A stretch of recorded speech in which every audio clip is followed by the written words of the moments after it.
안녕하세요. 본론만 말하는 약사 메리스맨입니다. 브로콜리가 몸에 좋다는 이야기는 최근에 많은 건강 유튜버께서 소개를 해주셔서 모두들 익숙하실 거예요. 그런데 말이죠. 모든 일에는 예외라는 것이 있는 법이에요. 브로콜리를 먹으면 오히려 독이 될 수 있는 사람들도 있습니다. 하지만 이 부분에 대해서는 제가 알기로 그 어떤 전문가 유튜버 분들도 다루지 않았습니다. 그럴만도 한 게 이런 사실이 제대로 드러난 연구가 발표된 게 불과 얼마 되지 않았거든요. 본인이 해당하는 사항이 있으신지 오늘 집중해서 확인해 보시고 반드시 식단에 주의하셔야 피해를 막으실 수 있습니다. 브로콜리에는 여러 가지 유익한 성분들이 들어 있습니다. 식이섬유와 비타민, 미네랄 같은 필수 영양소도 풍부하고요. 브로콜리를 슈퍼푸드로 인정받게 해준 설포라펜, 인돌카비놀, 카로테노이드, 캠페롤, 퀘르세틴 등이 항암 효과부터 눈 건강, 항산화 작용까지 우리 건강에 전방위적으로 이런 효과를 제공하고 있어요. 그런데 이 브로콜리도 부작용이 있습니다. 바로 갑상선 호르몬 생성을 저하시킬 수 있다는 점과 혈액의 응고를 방해할 수 있다는 사실이에요. 하지만 이 부작용은 오늘의 주제는 아닙니다. 이것들은 이미 잘 알려진 사실이고 사실 저런 부작용이 일어난 일 자체가 굉장히 드물거든요. 최근에 밝혀진 새로운 사실은 누군가에겐 더 치명적일 수 있는 내용입니다.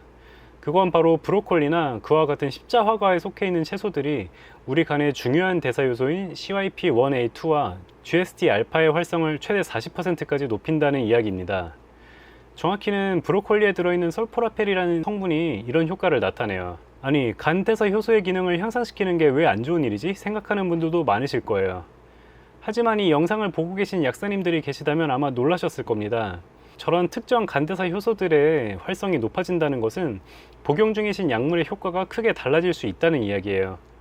병원에서 처방받아 약을 드시는 분들 굉장히 많습니다. 연세가 들면 들수록 더 많아져요. 이런 분들은 브로콜리 같은 채소를 드실 때 반드시 주의하셔야 합니다.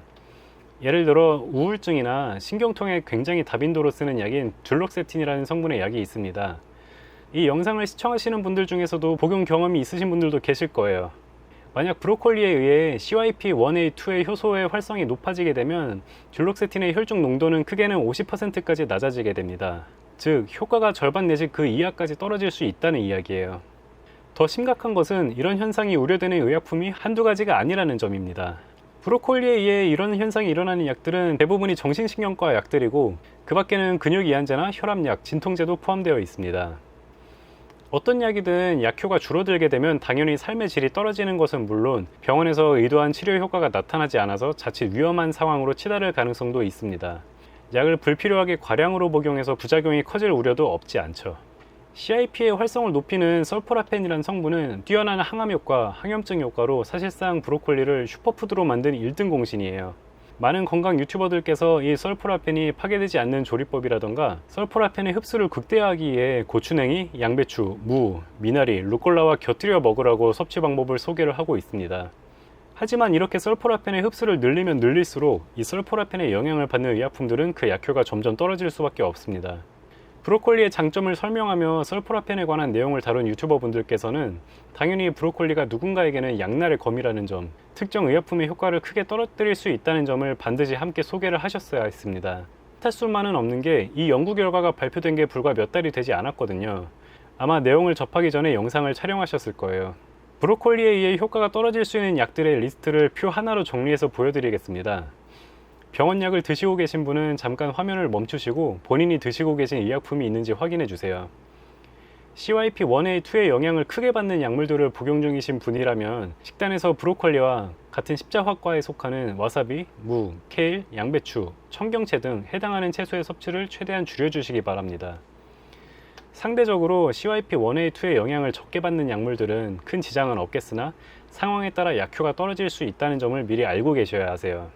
GST-알파의 영향을 받는 약물들은 일부 항암제밖에 없으니 아마 해당되는 분이 많지는 않으실 거예요. 하지만 관련 항암제로 치료를 받고 계신 분이라면 브로콜리나 십자화과를 너무 많이 섭취하시면 병원에서 의도한 치료 계획에 지장이 생길 우려가 있습니다.